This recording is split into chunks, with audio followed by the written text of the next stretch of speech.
Hi Vishal sir, this is Pari here. कैसे हो आप? मैं ठीक हूँ Pari, how are you? All good, all good. तो sir, let's talk about this song mask खो गया। आई थिंक इस सॉन्ग को मैंने कितनी बार सुना होगा, कितनी बार देखा होगा। And the reason why I had to do this is because एक तो इसके विजुअल्स इतने ज्यादा इंटरेस्टिंग और इतने ज्यादा अपीलिंग है, and at the same time जो लिरिक्स है वो भी आपको यू हैव टू एक्चुअली पूरा अटेंशन पे करके आपको सुनना पड़ेगा so that you can actually understand. इतनी छोटी छोटी डिटेल्स हैं। सो मैं आपसे सुनना चाहूंगी sir, tell us something about this song. ये थॉट कैसे आया कि ऐसा कुछ आयरॉनिक सा, सटायरिकल सा करते हैं? एक्चुअली जब लॉकडाउन शुरू हुआ और ये सब कोरोना का जो पीरियड शुरू हुआ, तो उस वक्त everyone was affected and everyone is affected actually. Hmm. तो मैं उस वक्त बहुत लोगों के मैंने गाने सुने जो आते थे, जो आने शुरू हुए थे। और वो शुरू शुरू में सारे गाने वैसे आ रहे थे कि हम जीत लेंगे, हम हरा देंगे, हम ये युद्ध है, गो वॉर कोरोना गो। है। हाँ, तो यहाँ गो करो ना गो भी, हाँ, एक हमारे पॉलिटिशियन भी कर रहे थे वो, कुछ हवन ववन भी कर रहे थे। तो हाँ। एंड मुझे हमेशा वो फीलिंग बड़ी अजीब सी लगती है, जब भी कोई ऐसा क्राइसिस वर्ल्ड में या कंट्री में आता है तो गाने बनने शुरू हो जाते हैं। और मुझे वो बड़ा इरिटेट करता है, वो ये फैक्ट कि हम लोग उसको एक्सप्लॉइटेशन के ढंग से करने लगते हैं। एक हम्म। जेन्युइन एक किसी चीज ने आपको अफेक्ट किया and you react creatively on that, तो वो तो अलग बात होती है। पर ये जो होता है ना, जीत लेंगे, मार देंगे और जिंदा नहीं छोड़ेंगे और हम लोग जीत के आएंगे, वो मुझे बहुत फेक एंड फोनी लगता है वो। तो मेरा कोई भी इरादा नहीं था। फिर उससे पहले मैंने फिर गुलजार साहब ने एक पोएम लिखी है एक्चुअली, धूप आने दो।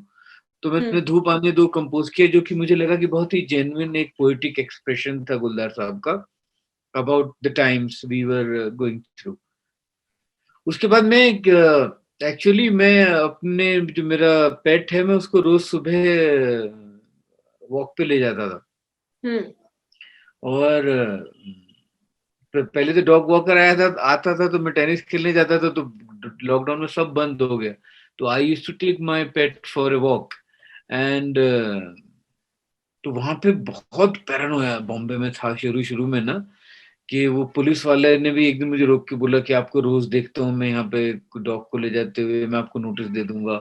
हम्म। और मास्क मतलब ऐसा रहता था। तो उस वक्त मुझे ये एक ये ख्याल आया कि अगर नाइटमेयर, हम इसका एक थोड़ा सैटेरिकल वर्जन देखें हम्म। कि मास्क हो गया मेरा, क्योंकि हमको असल में नींद में अक्सर हमको वैसे सपने आते हैं ना, वो हर एक को आता है कि उसकी ट्रेन छूट गई, हाँ। के लिए लेट पहुंचे, एग्जाम हॉल में एग्जाम देने के लिए लेट पहुंचे। पेपर छूट गया एग्जाम का। एग्जाम सबका छूटा है पूरी दुनिया में, जो जो पढ़ा लिखा है। बहुत हाँ। लोग पढ़े लिखे नहीं है हमारे यहाँ, तो उनके नहीं छूटे होंगे, बट जो भी, सबके एग्जाम सबके छूटते हैं।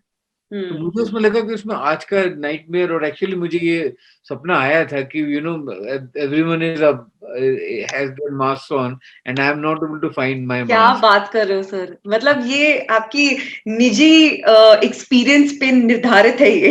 आई मीन सपने तो ऐसे ही होते हैं ना, सपनों का क्या है वो हाँ। तरीके से। तो मुझे बड़ा फनी लगा सुबह उठ के कि यार ये बड़ा फनी है। तो वहां से मैंने गाना में वॉक पे रोज जाता था और उसी में लिखता था मैं। फिर उसी में फिर माइग्रेंट्स का भी जो चल रहा था, तो उस हम्म। सारी बहुत सारी चीजें एक साथ होके आई। हम्म। And I can't help but being political, तो मुझे रहना ही होता है कि अपना एक सोशल जो एक कमेंट्री है या एक एक्सप्रेशन, जो हम जिस पॉलिटिकल एटमॉस्फेयर में, इतने वोलेटाइल पॉलिटिकल एटमॉस्फेयर में अभी हम लोग हैं, और तो मुझे लगा कि वो आर्टिस्ट का बहुत बड़ा रिस्पॉन्सिबिलिटी है कि जो जो हम्म। आसपास हो रहा है उस पे हम लोग रिएक्ट करें। जब आपने लिरिक्स लिखा सर, उसके बाद did you have any thought कि इस गाने का जो विजुअल रिप्रेजेंटेशन है वो ऐसा होना चाहिए? उसके ऊपर कुछ थॉट्स थे आपके while you were writing the song? No, while we were writing the song, it was not there.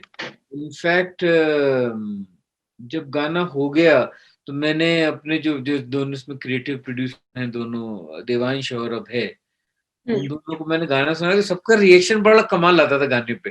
पहली लाइन, पहला वो बुखड़ा 4 लाइन सुन के सब लोग हंस पड़ते थे।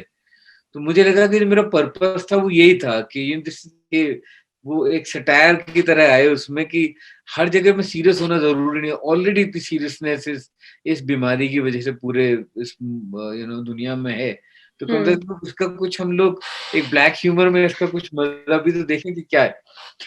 तो फिर हमें सूझा कि इसको एक तो शूट करना पॉसिबल था नहीं। मुझे अभय देवांश और मेरा बेटा जो आसमान, इन लोगों ने मुझे बॉबी जो ये 2 आर्टिस्ट हैं, मुझे इन लोगों ने दिखाया तो मुझे इतना ज्यादा अच्छा लगा काम। एक तो एनिमेशन जो जिस लेवल का था, और जो उनका माइंड्स थे ना, जो सटायरिकल माइंड जो वो लोग कर रहे थे, छोटे छोटे, मैंने उनके स्निपेट्स देखे। I was blown away with their work. उनका बहुत बड़ा कंट्रीब्यूशन है। हम कॉन्सेप्ट हम सब लोग मिलके बना रहे थे, पर जो असली माइंड है वो बॉब एंड बॉबी का है। राइट।